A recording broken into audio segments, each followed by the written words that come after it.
Hello दोस्तों, मैं हूं अभय और आपका स्वागत है खूनी फ्रीक्वेंसी के एक और नए एपिसोड में। सोचिए, स्कूल की तरफ से शिमला की एक ट्रिप, कितना मजा आता है ना। लेकिन क्या हो अगर आधी रात में बस खराब हो जाए और आपको मजबूरन एक बिल्कुल सुनसान वीरान से होटल में रात गुजारनी पड़े। ये किसी बुरे सपने की शुरुआत नहीं है, बल्कि ये वो हकीकत है जो तीन दोस्त जीने वाले थे। पर देखिए, जहां ज्यादातर लोग डर जाते, वहीं आयु, अमन और रोहन के लिए ये कोई मुसीबत थी ही नहीं। अरे ये तो एक सुनहरा मौका था। एक ऐसा मौका जिससे वो स्कूल के लेजेंड बन सकते थे, हमेशा हमेशा के लिए। तो हुआ ये कि अपने होटल के कमरे की खिड़की से उन्होंने कुछ देखा। घने काले जंगल के ठीक बीचों बीच एक झील। अंधेरे में उसकी सतह बस चांद की हल्की सी रोशनी में चमक रही थी। ऐसा लग रहा था मानो वो झील उन्हें अपनी तरफ बुला रही हो। और उनकी शोहरत की तलाश के लिए इससे बेहतर स्टेज और क्या हो सकता था। सुनने में आया था कि पिछली ट्रिप पर भी कुछ लड़के ऐसे ही किसी झील पर जाकर हीरो बन गए थे। बस फिर क्या था, इन्होंने भी वही करने का फैसला कर लिया। प्लान बड़ा सिंपल था। चुपके से होटल से निकलना है, झील के पास एक तस्वीर खींचनी है और सुबह होने से पहले लेजेंड बनकर वापस लौट आना है। पर जंगल में घुसते ही उन्हें एक अजीब बात का एहसास हुआ।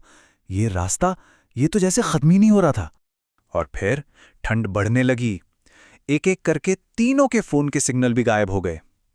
अब जाकर उन्हें अपनी गलती का एहसास हुआ। उन्होंने फौरन वापस जाने का फैसला किया। पर शायद बहुत देर हो चुकी थी।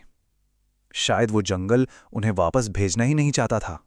जैसे ही वो वापस मुड़े, आयु और अमन ने एक दूसरे की तरफ देखा। एक सवाल था दोनों की आंखों में।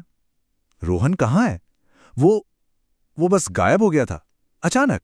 और तभी उस जंगल की खामोशी को चीरती हुई एक आवाज आई, खरोंचने की आवाज, जैसे कोई अपने नाखूनों से सूखी जमीन को खोद रहा हो। हिम्मत करके वो दोनों उस आवाज का पीछा करते हुए झाड़ियों के पीछे पहुंचे। और वहां जो उन्होंने देखा, वो उनका दोस्त रोहन तो था, पर वो किसी जानवर की तरह अपने ही हाथों से जमीन खुरच रहा था, एक गड्ढा खोद रहा था। जब रोहन ने अपना चेहरा ऊपर उठाया तो वो रोहन नहीं था। उसका चेहरा तो वही था, पर आंखें, उसकी आंखों की जगह सिर्फ दो गहरे काले खाली गड्ढे थे। अमन बेचारा कुछ समझ ही नहीं पाया। वो जैसे ही रोहन की तरफ बढ़ा, रोहन ने एक ही झटके में उसे उठाकर दूर फेंक दिया। सिर्फ एक धक्का, पर उस एक धक्के में किसी इंसान की ताकत तो बिल्कुल नहीं थी। उस धक्के के ठीक बाद रोहन जमीन पर गिरकर बुरी तरह तड़पने लगा और फिर बेहोश हो गया। लेकिन जैसे ही उसे होश आया, ऐसा लगा जैसे वो शैतानी वजूद उसके शरीर से निकलकर एक नए शिकार की तरफ बढ़ गया था। और वो शिकार अमन था। जब अमन ने अपना सिर उठाया तो अब उसकी आंखें भी पूरी तरह से काली थीं। आयु और होश में आया हुआ रोहन दोनों कुछ समझ पाते इससे पहले ही अमन उठा और पागलों की तरह जंगल में और भी ज्यादा अंदर की तरफ भागने लगा। भागते भागते वो अपने दोस्त का पीछा करते हुए एक पुराने खंडहर जैसे घर के सामने आकर रुके।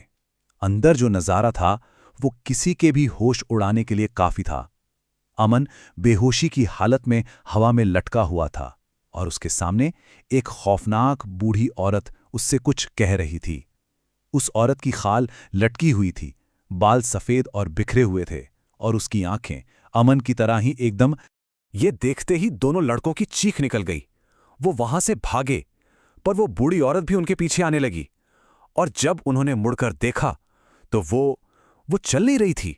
वो सीढ़ियों से नीचे उतर रही थी, किसी कीड़े की तरह रेंगते हुए। बस वो किसी तरह उस घर से बाहर निकले और अपनी जान बचाने के लिए वापस जंगल की ओर भागे, उस रेंगते हुए खौफ से दूर, जितना दूर भाग सकते थे। वो बस भाग रहे थे अंधेरे में, बिना ये सोचे कि कहाँ जा रहे हैं। और भागते भागते उन्हें एहसास ही नहीं हुआ कि वो उसी झील के किनारे आ पहुंचे थे जिसकी तलाश में वो निकले थे। और फिर उनका पैर फिसला और दोनों उस ठंडे काले पानी में जा गिरे। गिरते ही उन्हें ऐसा लगा जैसे कोई अनदेखी ताकत उन्हें नीचे गहराई में खींच रही हो। आयु ने अपनी पूरी ताकत लगा दी और किसी तरह खुद को बचाकर किनारे तक ले आया। पर वो बचकर भी हार गया था, क्योंकि उसने अपनी आंखों से अपने सबसे अच्छे दोस्त रोहन को हमेशा के लिए पानी के उस अंधेरे में गायब होते हुए देखा था। ये सदमा वो बर्दाश्त नहीं कर पाया और किनारे पर ही बेहोश होकर गिर पड़ा। जब आयु की आंख खुली तो वो अपने होटल के कमरे में था। सब कुछ वैसा ही था, पर बाहर पुलिस की गाड़ियों का शोर गूंज रहा था। और जब उसने नीचे देखा तो जमीन पर 2 सफेद चादरों से ढकी लाशें थीं, एक रोहन की और दूसरी अमन की। पुलिस के लिए तो ये बस एक हादसा था, केस बंद। पर उस जगह के लोग एक पुरानी कहानी सुनाते हैं, एक ऐसी कहानी जो पीढ़ियों से वहां की हवा में सांस ले रही है।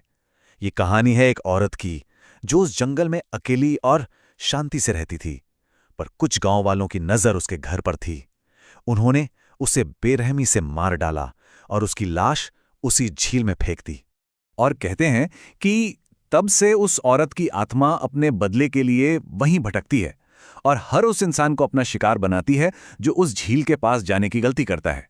ये एक चेतावनी है जो उस इलाके में रहने वाला हर शख्स जानता है, एक ऐसी चेतावनी जो उन 3 दोस्तों ने कभी नहीं सुनी थी। जैसा कि मैंने कहा, पुलिस ने तो केस बंद कर दिया। सारे सबूत वक्त के साथ शायद मिट भी जाएं, पर आयु के लिए, जो अकेला जिंदा बचा, उसकी यादों में वो रात हमेशा जिंदा रहेगी। और उसके साथ जिंदा रहेगा एक सवाल कि उस रात उस जंगल में असल में हुआ क्या था। एक ऐसा सवाल जिसका जवाब शायद मौत से भी ज्यादा डरावना है।